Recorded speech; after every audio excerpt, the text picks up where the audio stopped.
The most common adverse side effects of Ozempic-type weight loss drugs are gastrointestinal issues, including nausea, vomiting, diarrhea, and constipation, which I talked about in a previous video, as well as excessive lean muscle loss and gallbladder issues, discussed in a subsequent video.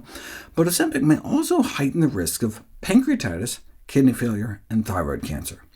I talked about the thyroid cancer risk in my last video. Many of the kidney issues may stem from dehydration due to excessive vomiting or diarrhea caused by the drugs, but what about the pancreas inflammation?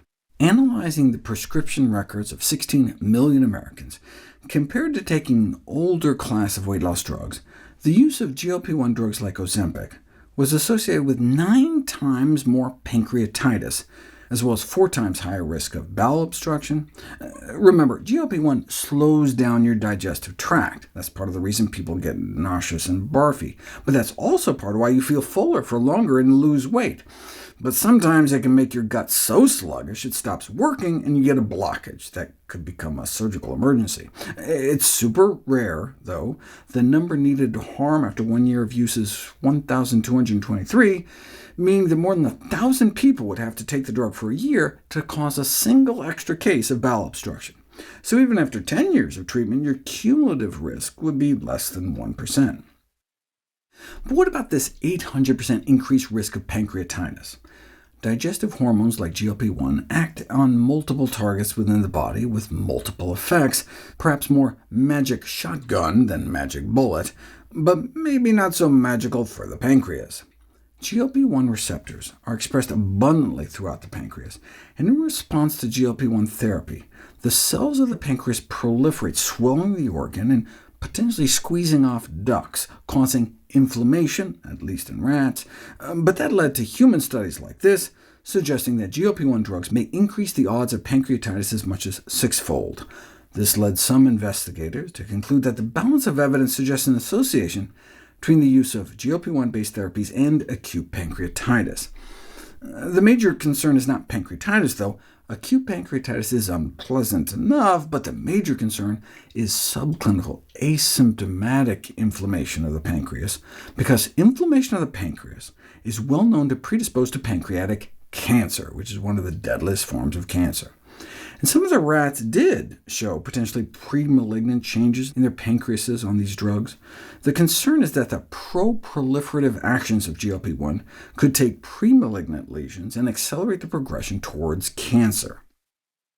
Remember how these drugs were modeled off a compound found in Gila monster saliva? Few have paused to wonder why they would produce it.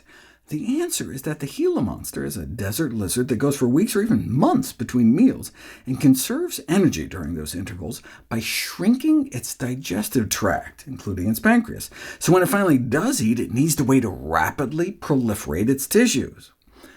After reviewing thousands of pages of documents obtained through Freedom of Information requests, a British medical journal investigation unearthed unpublished data from animal and human studies that point to pathological changes in the pancreas, including attempts by drug companies to suppress scientific debate by withholding important safety data from the public. Why have the companies been so slow to respond to this threat? Because of the 3-monkey paradigm, which operates as follows. Companies are legally responsible for monitoring the safety of their own products, but obviously can't be held responsible for tackling a safety concern that does not exist. A concern that can be plausibly doubted or denied carries no legal liability, whereas one that gives rise to serious consideration leaves the door wide open to lawsuits. Thus, inviting companies to monitor the safety of their own products provides them with the strongest possible incentive for failing to do so, an instance of the law of unintended consequences. The 3 monkeys, who neither hear, nor see, nor speak, have been allowed to flourish at the heart of our system for protecting the public. After careful reflection, wrote a professor of medicine at the Mayo Clinic, most patients and clinicians may opt to avoid GLP-1-based drugs, or at least avoid using them for a prolonged period of time. And this was all before this pivotal study came out, where researchers obtained transplant-quality pancreases from accident victims who had been taking GLP-1 drugs for at least a year before they died, and every single pancreas showed abnormalities, marked enlargement, dysplasia, and even a few little tumors. This was all discovered more than a decade ago, though. Where are we now? It remains unclear whether the use of GLP-1 drugs is linked to an increased risk of pancreatic cancer.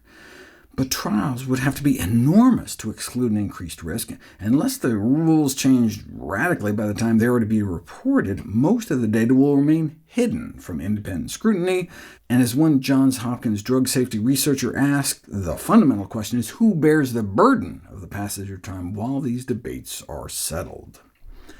Thousands of pancreatic cancer cases have been reportedly tied to GLP-1 drugs like Ozempic, based on the U.S. Food and Drug Administration's Adverse Events Reporting System. But adverse events databases that rely on voluntary reporting are limited by the potential for reporting bias. That's like the Centers for Disease Control's VAERS database, the Vaccine Adverse Events Reporting System. During COVID, the more states were inclined to vote Republican, the more likely their vaccine recipients or clinicians were to report COVID vaccine side effects. So maybe there was some kind of similar reporting bias among those who submit their pancreatic cancer to the FDA. Either way, if there's even a remote chance that certain drugs can have an impact on cancer development and progression, then such risks should not be taken lightly.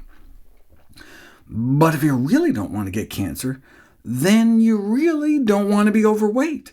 Based on a study following millions of people, the longer you're overweight or obese, the higher your apparent risk of 18 different kinds of cancer.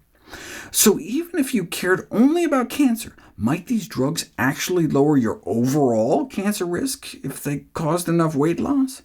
A meta-analysis of bariatric surgery studies found that those going under the knife tend to lose so much weight that they have a significantly lower risk of getting cancer, and appear to cut their risk of dying from cancer nearly in half.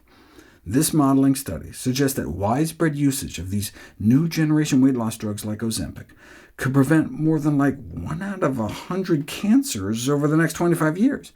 And that's just cancer. Wouldn't just the cardiovascular benefits of losing a lot of weight alone outweigh any potential risks? That's the subject of my next video. Do the benefits outweigh the risks?